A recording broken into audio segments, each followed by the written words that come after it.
ಅವರನ್ನ casting room ಕಳಿಸ್ಕೊಡ್ತಾರೆ. ಅಲ್ಲಿಂದ ಬಂದ್ಬಿಟ್ಟು ಇಲ್ಲಿ ಕ್ಯಾಸ್ಟಿಂಗ್ ರೂಮ್ ಅಲ್ಲಿ ಹೇಗೆ ಇದು ಮಾಡ್ತಾ ಇದ್ದಾರೆ? ಅಲ್ಲಿ ನೋಡಿ ನೀವು, ಅಲ್ಲಿ ಒಬ್ರು ಕ್ಯಾಸ್ಟಿಂಗ್ ರೂಮ್ಗೆ ಹೋಗಿದ್ದಾರೆ ಈಗ. ಅಲ್ಲಿ ಇವಾಗ ಅಲ್ಲಿ ಮಲ್ಕೊಳ್ತಾರೆ ಸ್ಟ್ರೆಚಸ್ ಮೇಲೆ. ಅಲ್ಲಿ ನೋಡ್ಬಿಟ್ಟು ಆಕೆಗೆ ಏನು ಅಲ್ಲಿ ಒಂದು ಹುಡುಗ ಇವಾಗ ಇದು ವಾಕಿಂಗ್ ಕ್ರಚಸ್ಸಿಂದ ಬರ್ತಾ ಇದ್ದಾರೆ, ಊರ್ಗೋಲ್ನ ಇದನ್ನ ಬರ್ತಾ ಇದ್ದಾರೆ.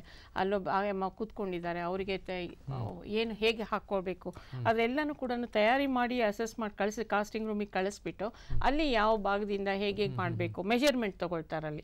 ಈಗ ಉದ್ದಕ್ಕೆ ಬೇಕಾ, ಚಿಕ್ಕದ್ ಬೇಕಾ, ಅಗ್ಲಕ್ ಬೇಕಾ, ಆ ಥರ ಮೆಜರ್ಮೆಂಟ್ ಕೂಡ ತಗೊಂಡ್ಬಿಟ್ಟು ಆ ಕಾಸ್ಟಿಂಗ್ ರೂಮಲ್ಲಿ ಒಂದು ಅಚ್ಚೆ ರೀತಿಯಲ್ಲಿ ಹಾಕಿ ಮೌಲ್ಡ್ ಮಾಡಿರ್ತಾರೆ. ಅಂದರೆ ಆ ಕ್ಯಾಸ್ಟಿಂಗ್ದು ಒಂದು ವಸ್ತುವಿನ ಅದು ಏನು ವಸ್ತು ಅದು ಆ್ಯಕ್ಚುಲಿ?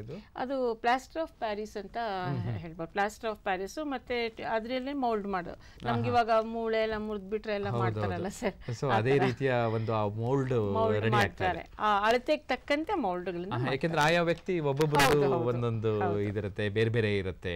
ದೇಹದ ಪ್ರಕೃತಿ ಹೇಗೆ ಬರ್ತದೆ ಹಾಗೆ ನೋಡಿ, ಒಬ್ಬೊಬ್ಬರ ಕಾಲವು ಎಲ್ಲ ಚೇಂಜ್ ಇರುತ್ತೆ. ಇದಾದ ಮೇಲೆ ನೀವು ಮಾಡಿಫಿಕೇಶನ್ ಮಾಡ್ತೀರಾ? ಹೌದು ಹೌದು.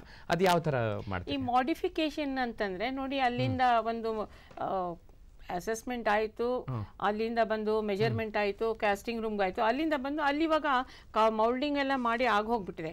ಈಗ ಇಲ್ಲಿಗೆ ಬಂದಾಗ ಏನಾಗ್ತದೆ ಅಂತಂದರೆ ಮಾಡಿಫಿಕೇಶನ್ ಅಲ್ಲಿ ಏನಾದ್ರು ಆಲ್ಟ್ರೇಷನ್ ಬೇಕಾಗುತ್ತೆ. ಈಗ ಒಂದು ಉದ್ದಕ್ಕಿರ್ಬೋದು, ಒಂದು ಸ್ವಲ್ಪ ಜಾಸ್ತಿ ಇರ್ಬೋದು, ಎಲ್ಲೋ ಒಂದು ಮೊಳೆ ಚುಚ್ತಾ ಇರ್ಬೋದು, ಅಥವಾ ಪಾದ ಈ ಕಡೆ ಬರೋ ಸ್ವಲ್ಪ ಹಿಂಗೆ, ಅದೆಲ್ಲವನ್ನು ಕೂಡ ಅದನ್ನು ಸಮ ಮಾಡ್ಕೊಂಡು ಬರ್ತಾರೆ. ಕರೆಕ್ಟಾಗಿ ಆ ವ್ಯಕ್ತಿಗೆ ಬೇಕಾದಂತಹ ಒಂದು ಫಲಾನುಭವಿ ಏನಿದ್ದಾರೆ, ಬೆನಿಫಿಷರಿ ಅಂತ ಹೇಳ್ಬೋದಲ್ಲ, ಆ ಒಂದು ವ್ಯಕ್ತಿಗೆ, ಆ ವಿಕಲಾಂಗರಿಗೆ ಬೇಕಾದಂಥ ಸಾಧನವನ್ನು ಸಮರ್ಪಕವಾಗಿ ಸಿದ್ಧಪಡಿಸ್ತಕ್ಕಂಥ ಒಂದು ಸ್ಥಳ ಅಂತ ಹೇಳ್ಬೋದು.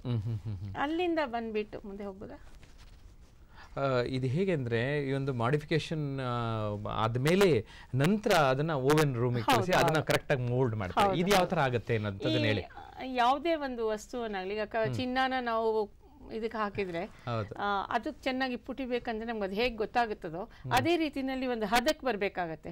ಸೊ ಅದನ್ನ ಮಾಡಿಫಿಕೇಶನ್ ಮಾಡಿ ಅಲ್ಲಿಂದ ಓವನ್ ರೂಮ್ಗೆ ಹಾಕ್ತಾರೆ. ಅದನ್ನ ಏನು ರಿಕ್ವೈರ್ಡ್ ಟೆಂಪ್ರೇಚರ್, ಇದಕ್ಕೆ ಎಷ್ಟು ನಮಗೆ ತಾಪಮಾನ ಬೇಕಾಗುತ್ತೆ ಅದಕ್ಕೆ ಮಾಡಿಬಿಟ್ಟು ಅಲ್ಲಿ ನೋಡಿ, ನೀವು ಆ ಚಿತ್ರದಲ್ಲಿ ಕಾಣ್ತಾ ಇದೆ ಹಾಗೆ ಅದನ್ನ ಓವನ್ಗೆ ಹಾಕ್ಬಿಟ್ಟು ಓವನ್ ರೂಮ್ನಲ್ಲಿ ಮೌಲ್ಡ್ ಮಾಡಿಬಿಟ್ಟು ಇಟ್ಟಿದ್ದಾರೆ ನೋಡಿ ಅಲ್ಲಿ.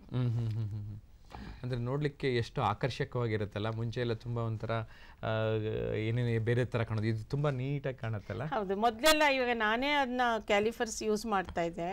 ನಿಜ ಹೇಳ್ಬೇಕಂದ್ರೆ I am also A polio victim. My 6th years of my birth child. ನಾನು 6ನೇ ತಿಂಗಳಲ್ಲಿದ್ದಾಗ ನನಗೆ ಪೋಲಿಯೋ ಅಟ್ಯಾಕ್ ಆಯಿತು ಅಂತ ಅಮ್ಮ ಹೇಳ್ತಾರೆ. ಆವಾಗ ಇಷ್ಟೊಂದೆಲ್ಲ ಇರಲಿಲ್ಲ. ಆಮೇಲೆ ನಂಗೆ ಮಾರ್ತಾಸ್ ಹಾಸ್ಪಿಟ್ಲಲ್ಲಿ ಡಾಕ್ಟರ್ ಮೊಡೇಲನ್ ಅವರು ಒಂದು ಇದು ಕೊಟ್ಟರು, ನಾನು MA ಮುಗಿಸ್ತಾ ಇರುವಾಗ. ಸೊ ಅಂಥ ಟೈಮ್ನಲ್ಲಿ